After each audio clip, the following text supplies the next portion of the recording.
Hi everyone, good evening. Good evening, sir. Good evening. So let's get started. Good evening, sir. Good evening, everyone. Yeah. So let's begin. Yesterday we were looking at essentially the um, Taylor table, right? And we saw essentially how to use Taylor table to come up with the most accurate scheme for a derivative on a given stencil, right? That's what we looked at. Okay, so that's what we looked at yesterday. Now let us today look at, so essentially what we did was we tried to calculate first derivative, that is partial u partial x, using 3 points, right? Essentially, or I think we have done it for first derivative using a central difference scheme, right? That is to the second order accuracy. That's what we have done. Okay, so let's see if we can extend this thing. So today we're going to look at another class of schemes that are known as the uh,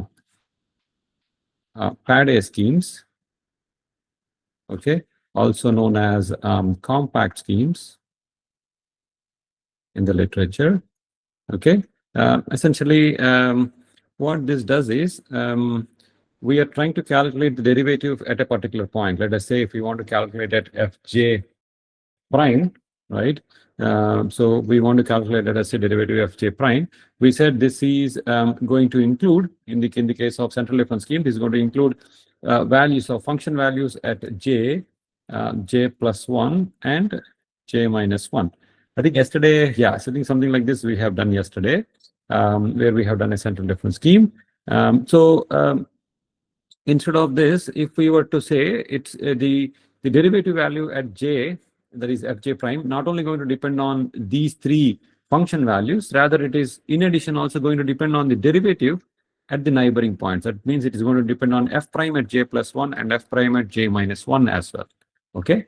Now this may look little difficult to do because essentially what we are trying to do is we want to calculate the derivative at a particular grid point. Now we are saying that the derivative not only depends on the function values at the neighbors, it also depends on the derivative itself at the neighboring points, which are themselves essentially unknowns, right?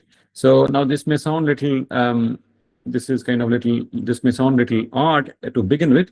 So we will not worry about how this can be calculated. Rather, we want to see if such a scheme can be built, okay, where the unknown at a particular point, which is the derivative of j prime, can depend on the unknowns at the neighboring points, but plus the known values, that is the function values, okay, the function values and the derivatives themselves at the neighboring points. So that is the idea. Now, that means we want to write a scheme that is like fj prime plus a0 fj plus a1 fj plus 1 plus a2 f j minus 1 plus a3 f j plus 1 prime plus a4 f j minus 1 prime equals some highest order that is possible. Okay, that's what we want to build. We want to build such a scheme. Now, as we said before, this is we're going to use the Taylor table. And then we're going to write down this thing. So that means I'm going to start with on the first row we have fj prime, fj double prime, fj triple prime, fj fourth derivative, fj fifth derivative. Okay, we have all these things.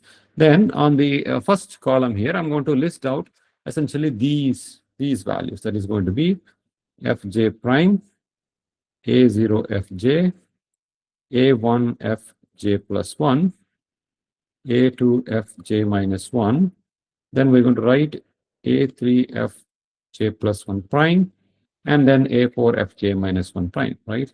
And then a4 fj minus 1 prime. Okay, so that's what we want. We have listed down.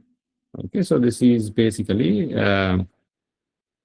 so that's your Taylor table. Okay, that is the first row, and this is the first column. Okay, fine. So then, okay, so then what are these values for fj? For fj Okay.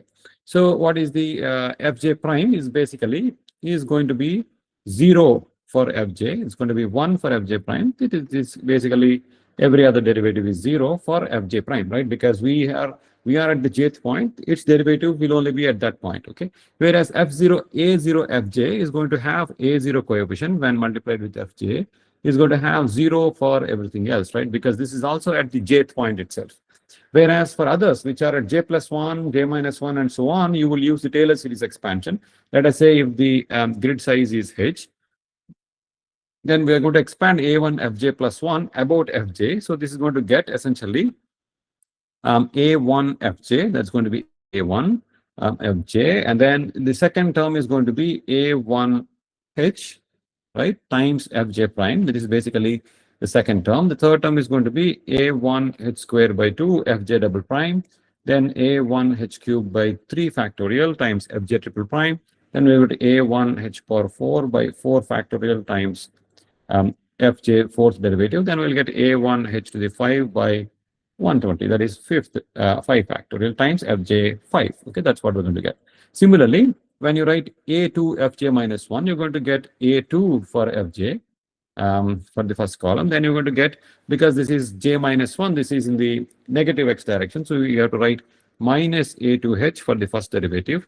Then you will get a2 plus a2h squared by 2. Then you will get minus a2 h cubed by 6. Then you will get plus a2 h power 4 by 24. I'm going to go to minus a5 h, sorry, a2 h power 5 by 120, right? That's what you're going to get. Now, what about a3 fj plus 1 prime? That this is basically different from this one because this is only in terms of the function value at j plus 1, but this is the derivative at j plus 1. So this is going to be, in terms of fj, it has no coefficient, so this is 0. In terms of fj prime, this is going to be a3 fj prime, right? We are going to expand now fj plus 1 prime about fj prime. Okay, so that means it is going to be first a3, then you're going to get a3h times fj double prime. Okay, then you're going to get a3h squared by 2, a3h cubed by 6, a4h power 4 by 24, right? That's what you're going to get, right? Remember, you are now expanding the prime about this prime. Okay, so as a result for that, you're going to get a3 the first term, the second term will be a3h second derivative, and so on, right? You can write a simple Taylor series expansion. You'll be able to see how these coefficients have come up, right? That's what we have done in the on last week's lecture as well as yesterday. Okay, so then a4 fj minus 1 again is going to have 0 for fj. Then this is going to be a4, right, times fj prime. Then this is going to have minus a4h because this is fj minus 1. It's going to have going in the negative x direction. Then you will get half a4 h squared by 2, a4 h cubed by 6. Then I'm going to get, sorry, this should be a3. This should be a3. This is a4 h power 4 by 24. So this should be minus again, right? So this is minus because it's the third term. This is the second. This is, yeah, so this will be minus, this will be plus. Okay, so this is what we got. Now, what is the idea? The idea is to now sum all these columns, right? Essentially sum all these columns, and then you're going to set as many coefficients as 0, because now we want to obtain essentially how many coefficients we have. We have to calculate 5 coefficients, that is a0, a1, a2, a3, a4, right? a0 to a4, 5 coefficients. So we're going to set the coefficients of 1, 2, 3, 4, 5. These 5 columns coefficients, we're going to sum them and then set those equal to 0. So we actually don't need this this last one, so we don't need this one anyway. So we're going to sum these guys. That means we're going to sum each of these columns, which is going to give me a0 plus a1 plus a2 equal to 0. So first equation is a0 plus a1 plus a2 equal to 0. Second equation is we have 1 plus a1h minus a2h plus a3 plus a4. So this is going to be a1h plus a1h minus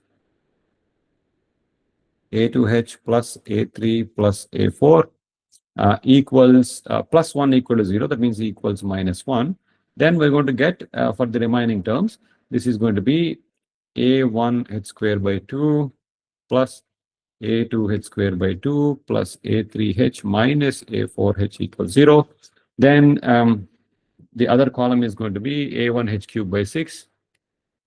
A1H cubed by 6 minus A2H cubed by 6 plus A3H squared by 2 plus A4H squared by 2 equals 0. Of course, we can take out H square out of this entire equation. That's going to simplify this. Similarly, this equation, I can write this as, if I take out, let us say, H cubed by 6, then this is going to be A1 H by 4 plus A2 H by 4 plus we have A3, because H cubed by 6 is taken out, minus A4 equals 0. Okay, so here also we can take out H squared by 2. That's going to give you A1 H by 3 minus A2 H by 3 plus A3 plus A4 equals 0. Okay, so we have now 1, 2, 3, 4, 5 equations. Okay, to calculate the 5 unknowns, that is A0 to A4. Okay, to calculate all the 5 unknowns. So we have 5 equations and 5 unknowns. We will calculate A0 to A4 using some Gaussian elimination or whatever, like what we have learned. So I have already done this thing. I'm going to write down the values here. So we're going to get A0 equals 0. A1 you're going to get as minus 3 by 4H. A2 you're going to get it as 3 by 4H. A3 equals A4 equals 1 upon 4. Okay, so that are the values you're going to get. Now, once you get the values for these coefficients, we're going to go back and then substitute into the original equation, that is this equation.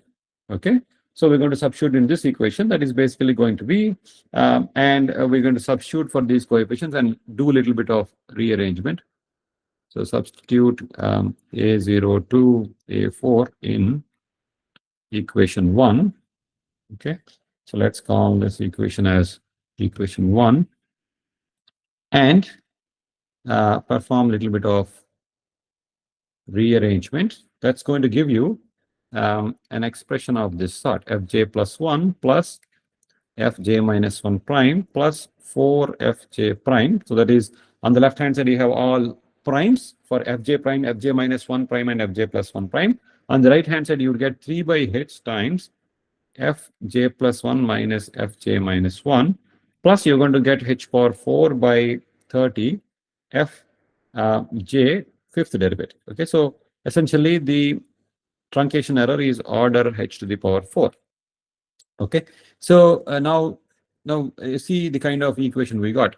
This equation is quite different from the earlier equations we have developed, that is for forward difference or backward difference or for central difference schemes.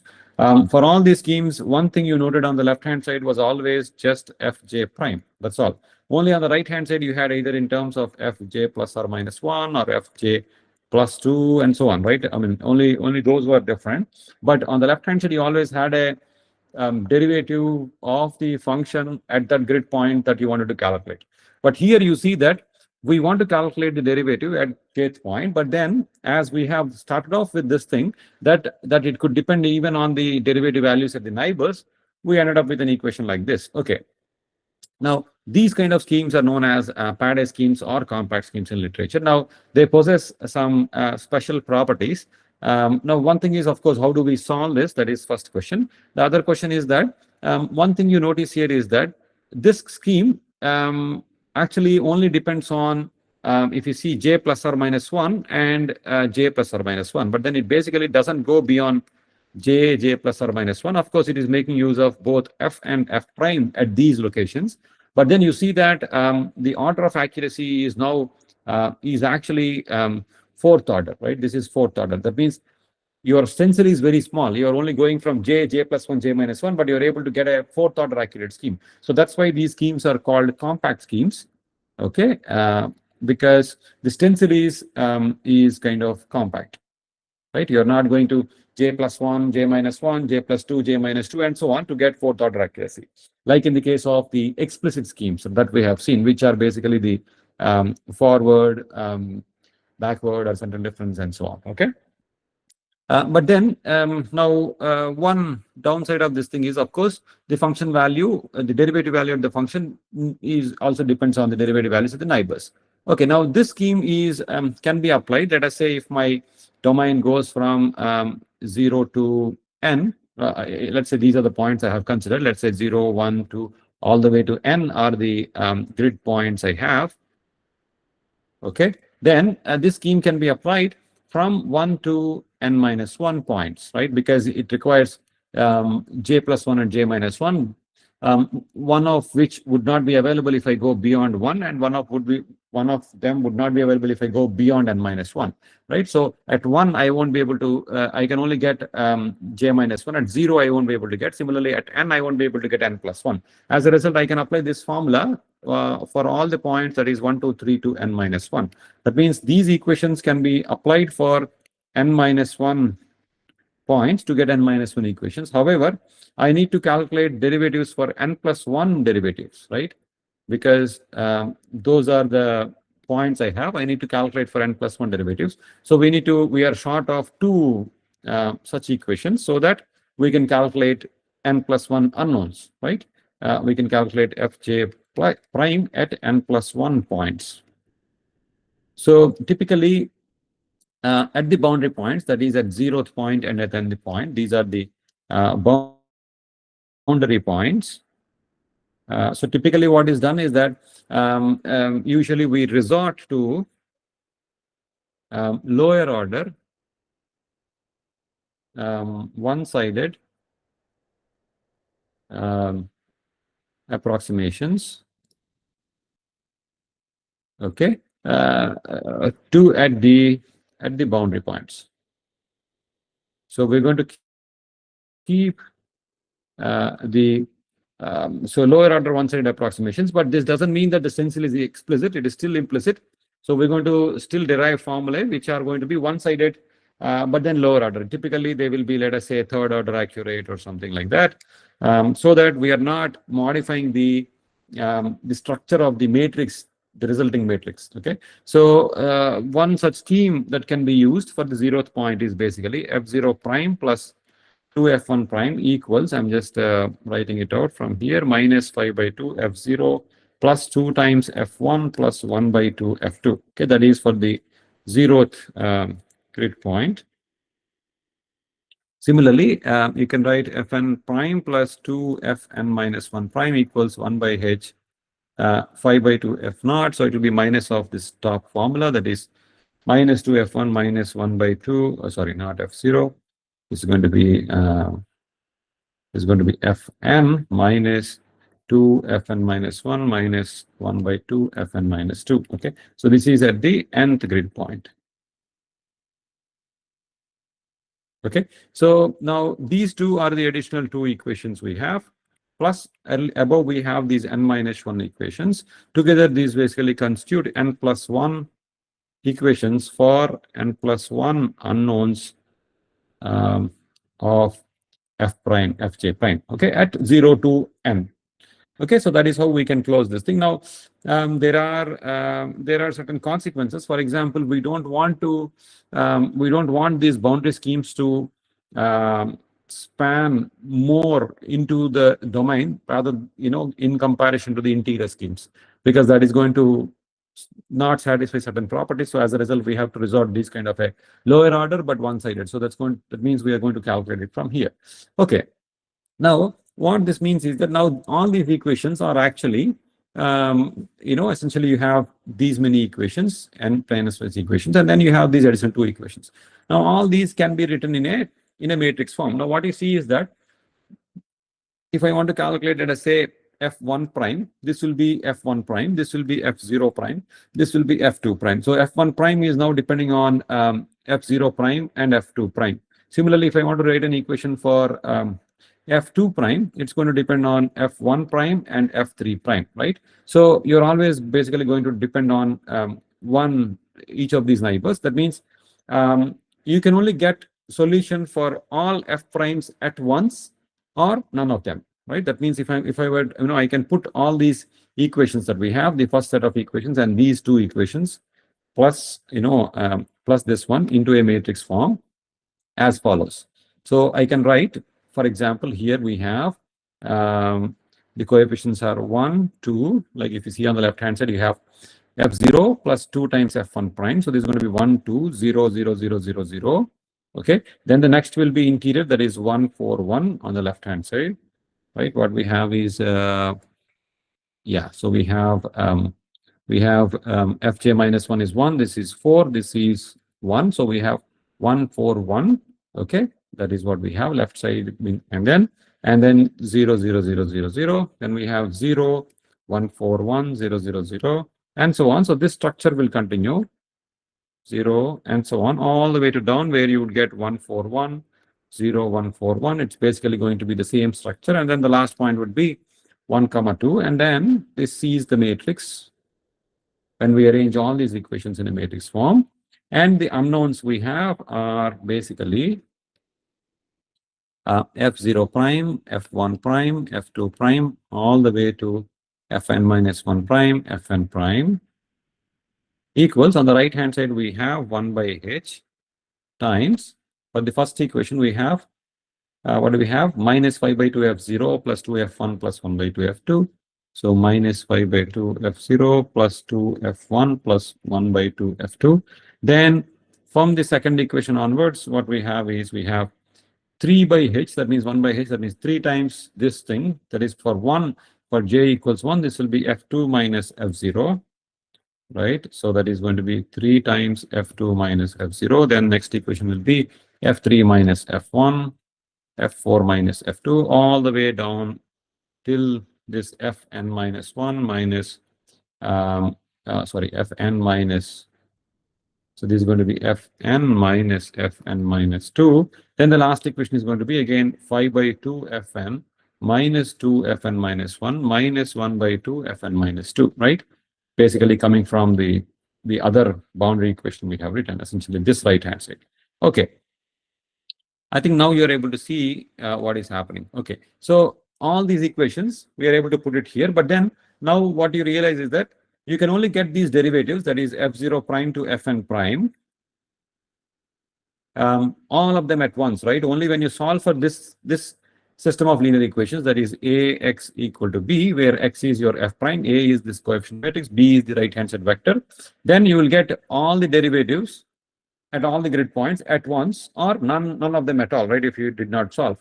So so there is now that means, and you realize that to get the derivatives, unlike the central difference scheme, forward difference scheme, and the backward difference schemes, it is not simply substituting for the values on the right hand side. You have to solve for a system of linear equations. Okay, and now you see that all these equations are in a nice tridiagonal form, right? You have 3 diagonals, and then everything else is 0. So you basically have to solve for a tridiagonal matrix algorithm that we have seen, or the Thomas algorithm, to get the solution for f primes at all grid points. Okay, so now that is the price we are paying, right, for getting this compact stencil, which doesn't depend on really on lot of points in terms of the neighbors. It only depends on j plus 1, j minus 1 function values and their derivatives. But then there is more to this thing. So if you were to calculate the k prime h, essentially the modified wave number for this compact scheme or pad scheme, just like what we have done yesterday for the central difference scheme, CDS2, then, and you're going to plot it like what we have done yesterday, what you're going to see is that you're going to see that this is now really kind of good. Okay, so what we have is we have something like this. So we're going from 0 to pi, 0 to pi, and then let's say this is 1, this is 2, this is 1, sorry. This is some 1, this is some 2. Okay, so that's what we have. And then essentially what we have is we have this k equals k prime h equals kh, that is this line, right? So that means what we have here is on the k prime h is here, and then kh is here,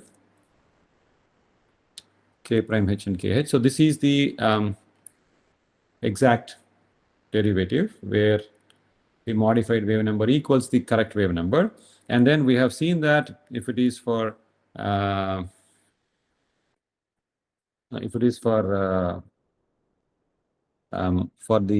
CDS scheme, right? So I'm just drawing these lines just for the reference. So if it is for the CDS scheme, we saw that it's going to be CDS2, it was matching here, then it was something like that, right? It starts deviating once you go to the higher wave numbers, okay? Similarly, if it is CDS4, we noted that it would match for some, it would match for some distance, then it would basically come like that, okay? So that is for CDS4, fourth derivative, and this is for CDS2, the second derivative. Now, if you do it for the compact scheme, that's going to match even better for a longer wave, larger, higher, frequencies or wave numbers, and it's going to go a little bit higher, and then it's going to drop down. Okay, so that's your compact scheme or the PAD-A scheme, that is fourth order accurate. So what you see is that although the central difference scheme as well as the PAD-A scheme, both are fourth order accurate, that means for both of them, the error is going to go by 1/16th as you make the mesh 1/2. But you see that the compact scheme or PAD-A scheme has better properties in terms of better spectral properties, because or better properties in terms of wave numbers, because you are allowed to take larger wave numbers, or even then it is going to give you, that means even if you take a very highly varying functions, or if the highly varying functions are there in your solution itself, the compact scheme is going to represent them even on a meshes, on certain mesh that is which is dictated by H. Okay, whereas the other schemes are not going to represent them correctly. As a result,